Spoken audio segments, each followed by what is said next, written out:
இந்திய வானிலைத்துறை மற்றும் தமிழ்நாடு வேளாண்மை பல்கலைக்கழகத்தின் வேளாண் காலநிலை ஆராய்ச்சி மையம் கோயம்புத்தூர் இணைந்து வழங்கும் வேளாண் மண்டலங்களுக்கான வேளாண் ஆலோசனை. மேற்கு மண்டல விவசாயிகளுக்கான வேளாண் ஆலோசனை. மேற்கு மண்டலத்தின் அனைத்து மாவட்டங்களிலும் வரும் வாரத்தில் மழையில்லாத நாட்களுடன் குளிர்ந்த காற்றானது மணிக்கு 4 முதல் 8 கிலோமீட்டர் வரையிலும் வீசக்கூடும். நெல் பால் பிடிக்கும் பருவத்தில் கடந்த 20 நாட்களாக வறண்ட வானிலை நிலவுவதால் பயிர்களில் பச்சையத்தை நிலைநிறுத்த மெத்தைலோ பாக்டீரியா 200 மில்லியை 200 லிட்டர் தண்ணீரில் கலந்து 1 ஏக்கருக்கு தெளிக்கவும். 45 முதல் 65 நாட்கள் வயதுடைய மக்காச்சோள பயிருக்கு போதிய நீர்ப்பாசனம் செய்வதன் மூலம் தண்ணீர் பற்றாக்குறை காரணமாக அறுவடை காலத்தில் மகசூல் இழப்பு ஏற்படாமல் பாதுகாக்க முடியும்.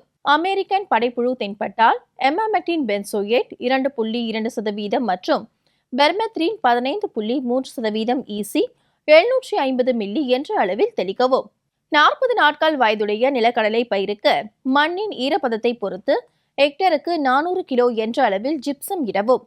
கரும்பில் வறண்ட வானிலை நிலவுவதால் இளங்குருத்து புழு வர வாய்ப்புள்ளது. எனவே விவசாயிகள் அடிக்கடி தண்ணீர் பாய்ச்சி வயலை நன்கு ஈரமாக வைத்துக் கொள்வதன் மூலம் இந்த தாக்குதலை குறைக்கலாம். மேலும் பயிர் மூடாக்கு செய்வதன் மூலம் இந்த தாக்குதல் குறைவதோடு மட்டுமல்லாமல் நீர் தேவையும் குறைக்கலாம். தற்போது நிலவும் வானிலையால் மரவள்ளி கிழங்கில் வெள்ளையி தாக்குதல் வர வாய்ப்புள்ளது.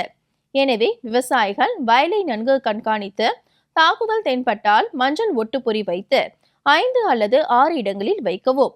தேவைப்பட்டால் 1 லிட்டர் தண்ணீருக்கு டயோசோபாஸ் 2 மில்லி அல்லது இமிடாக்ளோபிரிட் 0.3 மில்லி அல்லது அசாடிராக்டின் 3 மில்லி வீதம் கலந்து தெளிக்கவும் அல்லது 5% வேப்பங்கொட்டை சாறு தெளிக்கவும். நிலவும் வறண்ட வானிலையால் கால்நடைகளுக்கு போதுமான அளவு சுத்தமான குடிநீர் கொடுக்கவும். காவிரி டெல்டா மண்டல விவசாயிகளுக்கான வேளாண் ஆலோசனை. வறண்ட வானிலையை பயன்படுத்தி நெல்லில் ஈரப்பதம் காய்ந்தவுடன் நெல் வயல்களை அறுவடை செய்யவும். அறுவடை செய்த நெல் விதைகளை நன்கு காய வைத்து ஈரத்தன்மை 13% கீழ் இருக்குமாறு சேமித்து வைத்து பூச்சிகள் தாக்கத்தில் இருந்து பாதுகாக்கவும். பயிறு வகைகள் விதைப்பிற்கு முன் 1 ஹெக்டருக்கு தேவையான விதைகளை 125 மில்லி உயிர் உரங்களான ரைசோபியம் மற்றும் பாஸ்போ பாக்டீரியா மற்றும் பிவேரியேனா பேசியானா பேசிலஸ் சப்டிலஸ் 1 கிலோ விதைக்கு 10 கிராம் வீதம் கலந்து விதைப்பதற்கு முன் அரை மணி நேரம் நிழலில் உலர்த்தி பின்பு விதைக்கவும். கால்நடைகளுக்கு உடல் வெப்பநிலையை சமாளிக்க பின்னாக்குடன் 100 கிராம் வெல்லம் சேர்த்து தண்ணீரில் தர வேண்டும். தாது உப்பு கலவை ஒரு பசுமாட்டிற்கு 30 கிராம் வீதம் குடிநீரில் தர வேண்டும். தெற்கு மண்டலம் 1ற்கு உட்பட்ட மாவட்டங்களுக்கான வேளாண் ஆலோசனை. நிலவும் வானிலையால் நெற்பயிரில் இலை சுருட்டு அல்லது இலை சுருட்டு பூச்சிக்கு சாதகமாக உள்ளது. இதனை கட்டுப்படுத்த 1 ஏக்கருக்கு குளோராட்ரினிலிப்ரோல் 18.5% SC 60 கிராம் தெளிக்கவும். சூரியகாந்தி செடிக்கு குறைந்த மேகமூட்டம் மற்றும் மிதமானது முதல் அதிகமான ஈரத்துடன் கூடிய காற்று ஆகியவை பூத்துளைப்பான் தாக்கலுக்கு சாதகமாக உள்ளது. புழுக்களை கட்டுப்படுத்த 5% வேப்பம் எண்ணெய் அல்லது 5% வேப்பம் பின்னாக்கு தெளிக்கவும். தற்போதுள்ள வானிலையால் மல்லிகையில் முட்டையை சாதகமாக உள்ளது. இதனை கட்டுப்படுத்த 1 லிட்டர் தண்ணீரில் தயாமெத்தோக்சம் 2.5% WG 0.75 கிராம் அல்லது நோவலுரான் 3 மில்லி கலந்து தெளிக்கவும். தற்போதைய வானிலையில் எலுமிச்சையில் சொறிநோய்க்கு சாதகமாக உள்ளது. இதனை கட்டுப்படுத்த கவாத்து செய்த பின் காப்பர் ஆக்சிக்ளோரைடு 0.3%, அதனை தொடர்ந்து ஸ்டெப்டோசைக்ளின் 100 ppm மற்றும் காப்பர் ஆக்சிக்ளோரைடு 0.3% உடன் மாத இடைவெளியில் 4 முறை தெளிக்கவும். தெற்கு மண்டலம் 2ற்கு உட்பட்ட மாவட்டங்களுக்கான வேளாண் ஆலோசனை. தற்போது நிலவும் பருவ சூழ்நிலையில் கரும்பு பயிரில் போக்கிடங்களை நிரப்புதல் முக்கியமாகும். வயலில் போக்கிடங்கள் இருந்தால் நடவு செய்த 30 நாட்களுக்குள் முளைத்த 2 பதியம் கரணைகளையோ அல்லது 15 to 20 நாட்களான பாலித்தீன் பை நாற்றுகளை கொண்டோ சந்து நிரப்பி நடவு செய்த வேண்டும். போக்கிடங்களில் நடவு செய்த பிறகு 3 வாரங்களுக்கு வயலில் தேவையான ஈரப்பதம் இருக்குமாறு பார்த்து கொள்வது கரணைகள் நன்கு முளைத்து வளர ஏதுவாக இருக்கும்.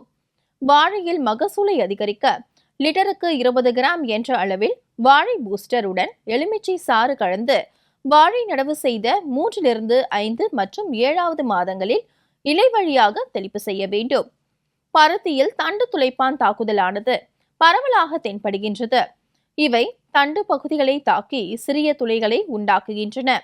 இலைகள் உதிர்ந்துவிடும். தாக்கப்பட்ட செடிகள் வாடி காய்ந்துவிடும். இதனை கட்டுப்படுத்த 10 லிட்டர் தண்ணீருக்கு 10 மில்லி என்ற அளவில் குளோராட்ரினிலிப்ரோல் மருந்தினை கலந்து தெளிக்கலாம். மேலும் 1 ஹெக்டருக்கு 25 டன் என்ற அளவில் தொழு உரம் அல்லது 250 கிலோ வேப்பம் பின்னாக்கினை அடியுரமாக இட வேண்டும். மாசி பட்டத்தில் விதைப்பு மேற்கொண்ட எள் பயிரில் தற்போது பயிர்களை வரிசைக்கு வரிசை 30 சென்டிமீட்டர் இடைவெளியும் செடிக்கு செடி 30 சென்டிமீட்டர் இடைவெளியும் கொடுக்க வேண்டும். பின்னர் 1 சதுர மீட்டருக்கு 11 செடிகள் வீதம் பயிர் களைத்தல் வேண்டும். இவ்வாறு செய்வதன் மூலம் பயிரின் அடிப்பாகத்தில் கிளைகள் உண்டாகி அதிக மகசூல் கிடைக்க வாய்ப்புள்ளது. மலைப்பிரதேச மண்டல விவசாயிகளுக்கான வேளாண் ஆலோசனை. பூண்ட விளைச்சலை அதிகரிக்க நடவு செய்த 30, 45 மற்றும் 60வது நாட்களில் நீரில் கரையக்கூடிய நுண்ணுசத்து கலவையை 1 லிட்டர் தண்ணீருக்கு 0.50 கிராம் என்ற அளவில் இடலாம். பூண்டு பயிரில் ஊதா நிற இலைப்புள்ளி கற்கள் நோய் ஏற்படுவதை கட்டுப்படுத்த 1 லிட்டர் தண்ணீரில் மேன்கோசப் 2 கிராம் அல்லது காப்பர் ஆக்சிகுளோரைடு 2.5 கிராம் என்ற அளவில் மழை இல்லாத நேரங்களில் தெளிக்க வேண்டும். குறுமிளகு வாடல் நோயை கட்டுப்படுத்த ஒரு செடிக்கு ட்ரைகோடர்மா அஸ்பெரிலம் அல்லது பேசிலஸ் சப்டிலஸ் 25 கிராம் மற்றும் வேப்பம் பின்னாக்கு 500 கிராம் இட வேண்டும். வடமேற்கு மண்டல விவசாயிகளுக்கான வேளாண் ஆலோசனை. தற்போது கோடைக்காலம் துவங்க இருப்பதால் விவசாயிகள் மரவகை பயிர்களில் மண் வளத்தை மேம்படுத்தி நல்ல மகசூல் பெற ஏக்கருக்கு 20 கிலோ நவதானியத்தை விதைத்து அவை பூ பூக்கும் முன்பாக, அதாவது விதைத்த 30 முதல் 45 நாட்களுக்குள் அவ்வயலிலேயே மறுக்கிவிட வேண்டும் என்று அறிவுறுத்தப்படுகிறார்கள். இவ்வாறு செய்யும் போது மரங்களுக்கு தனியாக இயற்கை எரு இட தேவையில்லை. தற்போது மரவள்ளி நடவு பருவமாதலால் மரவள்ளி சாகுபடி செய்யவிருக்கும் விவசாயிகள் விதை கரணைகளை 20 நிமிடம் பேசிலஸ் சப்டிலஸ் என்ற எதிர் உயிர் பூஞ்சான கொல்லியை 1 லிட்டர் தண்ணீருக்கு 2.5 கிராம் என்ற அளவில் கலந்து அந்த கரைசலில் ஊற வைத்து பின்பு விதைப்பு செய்வதால் பூச்சி மற்றும் நோய் தாக்குதலை தவிர்க்கலாம். கார்த்திகை பட்டத்தில் சாகுபடி செய்துள்ள நிலக்கடலை பயிரில் வாடல் நோய் தென்படுகின்றது.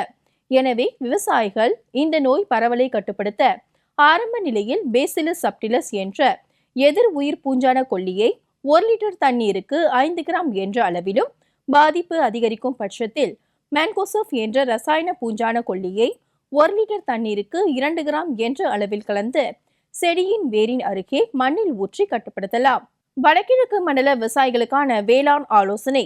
தற்போது வானிலையின் காரணமாக நெற்பயிரில் இலை சுருட்டு புழு மற்றும் தண்டு துளைப்பான் தாக்கம் காணப்படுகின்றது. இதனை கட்டுப்படுத்த 1 ஏக்கருக்கு கார்போசல்ஃபான் 400 மில்லி அல்லது கார்டாஃபைட்டோகுளோரைடு 600 கிராம் என்ற அளவில் காலை அல்லது மாலை வேளைகளில் தெளிக்க வேண்டும்.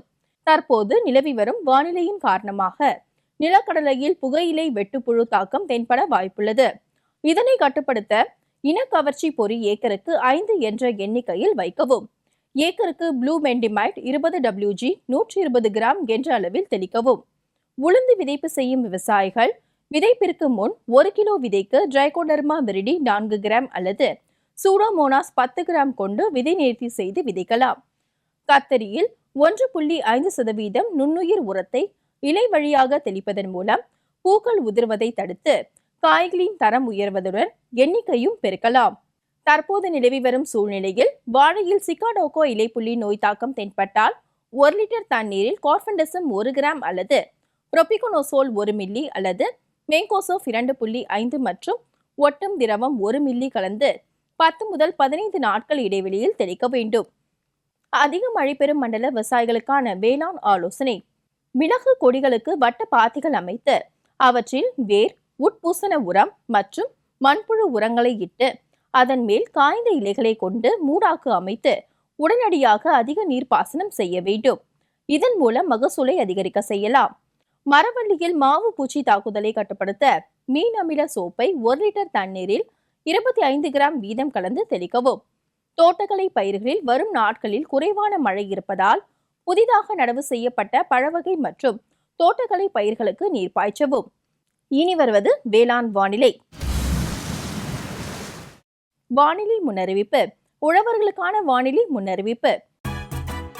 தென் தமிழகம் மற்றும் மேற்கு தொடர்ச்சி மலை மாவட்டங்களில் ஓரிரு இடங்களில் லேசானது முதல் மிதமான மழை பெய்யக்கூடும். ஏனைய தமிழகம், புதுவை மற்றும் காரைக்கால் பகுதிகளில் வறண்ட வானிலை நிலவக்கூடும்.